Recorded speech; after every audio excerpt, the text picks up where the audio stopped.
बच्चों हम लोग टिश्यू चैप्टर पढ़ रहे थे और टिश्यू चैप्टर में हमारा ये 7वां वीडियो है। और 7वें वीडियो में हमने क्या पढ़ना है, कनेक्टिव टिश्यू, क्योंकि हम लोग एनिमल टिश्यू पढ़ रहे थे। तो एनिमल टिश्यू में पहला टिश्यू था एपिथेलियल टिश्यू। एपिथेलियल के कई सारे टाइप्स थे, इक्वेमस थे, कॉलमनर थे, क्यूबाइडल थे, है ना, स्ट्रेटिफाइड थे। कनेक्टिव टिश्यू पढ़ते हैं। कनेक्टिव का मीनिंग होता है कनेक्ट करना, ट्रांसफ़र। तो देखो कनेक्टिव टिश्यू में मेनली 5 टाइप्स हैं, यहाँ पे देख लो। पहला ब्लड है, उसका फंक्शन भी मैंने बगल में लिख दिया है, ट्रांसपोर्टेशन। बोन है, बोन का फंक्शन क्या है, स्ट्रेंथ एंड फ्रेमवर्क, यानी ये बॉडी को मजबूती प्रदान करता है, फ्रेमवर्क एक ढांचा बना देता है बॉडी का। कार्टिलेज है, कार्टिलेज जो है बोन सरफेस, जॉइंट्स पे जो बोन सरफेस होते हैं उसको चिकना बनाता है, smoothen. Areolar repairing the tissue, areolar is the repairing tissue. Adipose fat storage tissue. ठीक है, तो ब्लड से शुरुआत करते हैं।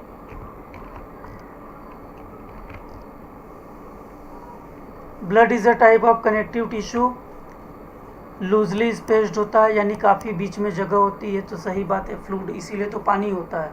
अगर टाइटली पैक्ड होता तब वो सॉलिड होता, लेकिन लूजली स्पेस्ड है, इसका मतलब वो लिक्विड फॉर्म में है। ठीक है, मैट्रिक्स होता है जो जेली लाइक होता है, फ्लूइड होता है, डेंस होता है, रिजिड होता है। ये ब्लड के बारे में देखते हैं डिटेल में। ब्लड क्या होता है, फ्लूइड होता है, जिसे हम लोग मैट्रिक्स बोलते हैं, प्लाज्मा। ठीक, उस प्लाज्मा में 3 चीज़ें होती हैं। पहली होती है आरबीसी या रेड ब्लड सेल्स, दूसरी जो है डब्ल्यूबीसी या वाइट ब्लड सेल्स, तीसरी होती है platelets. RBC red blood cells को एरिथ्रोसाइट्स भी बोलते हैं, एरिथ्रोसाइट्स। वाइट ब्लड सेल्स को ल्यूकोसाइट्स भी बोलते हैं, ल्यूकोसाइट्स। और प्लेटलेट्स को प्लेटलेट्स ही बोलते हैं। ये तीनों कहाँ, विच आर सस्पेंडेड, कहाँ सस्पेंडेड होते हैं, प्लाज्मा में। ये प्लाज्मा में सस्पेंड होते हैं। ये देख लो ब्लड का स्ट्रक्चर है, ये हमारी नसें हैं, ब्लड कैपिलरीज हैं, उनमें से ये ब्लड निकल रहा है, ये ब्लड उनमें से निकल रहा है। देख लो उसमें क्या ब्लड जो हम देखते हैं वो ऐसा दिखता है, वैसा नहीं दिखता। ये जब माइक्रोस्कोप से इसकी स्टडी की गई तो देखा गया इसमें तो अलग अलग टाइप्स के ब्लड सेल्स हैं, अलग अलग टाइप्स के मटेरियल्स हैं। ठीक है, यहाँ देख लो, ये भी वही चीज़ है, यही चीज़ है, दूसरे तरीके से है। ये हार्ट है हमारा, हार्ट से ब्लड आ रहा है या जा रहा है जो भी, तो ये हमारी ब्लड कैपिलरीज हैं। और यहाँ तुम लोग देख रहे हो ये सारे ब्लड सेल्स हैं। ठीक है,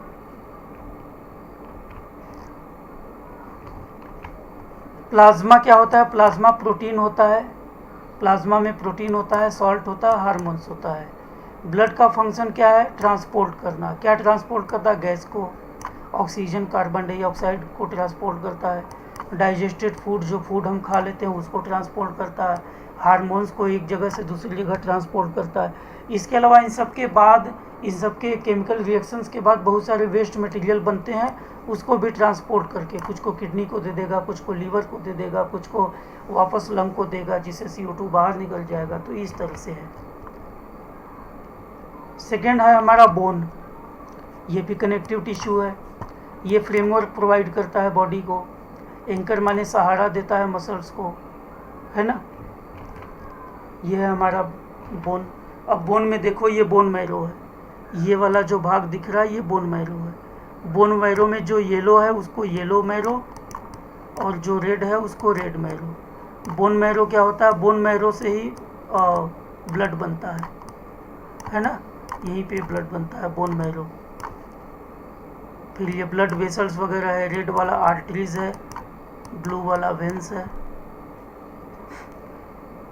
और ब्लड बोन के अंदर ये सारी स्पंजी मटेरियल है। अब बोन के बारे में जानते हो, ये स्ट्रांग होता है, नॉन फ्लेक्सिबल, माने इसको मोड़ नहीं सकते, बेंड नहीं कर सकते हम लोग।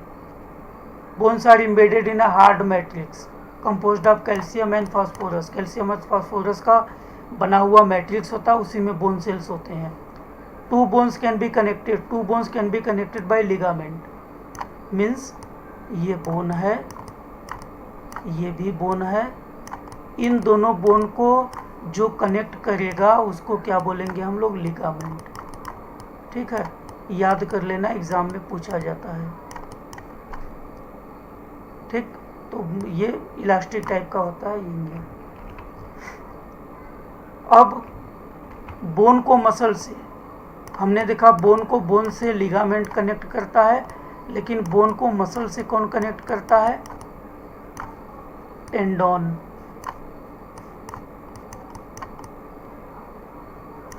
टेंडोन कनेक्ट करता है। ठीक है, another type of connective tissue, एक और कनेक्टिव टिश्यू होता है जिसको हम लोग क्या बोलते हैं, कार्टिलेज। ठीक है, कार्टिलेज, ये हमारी एक हेडिंग भी है। कार्टिलेज कहाँ होगी, अपने कान को टच करो, अपने नाक को टच करो, कान को टच करो, अपने नाक को टच करो।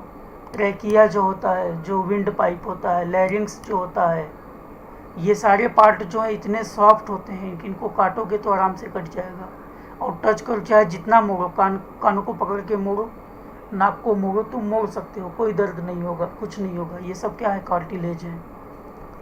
ये प्रोटीन और शुगर का बना होता है कार्टिलेज।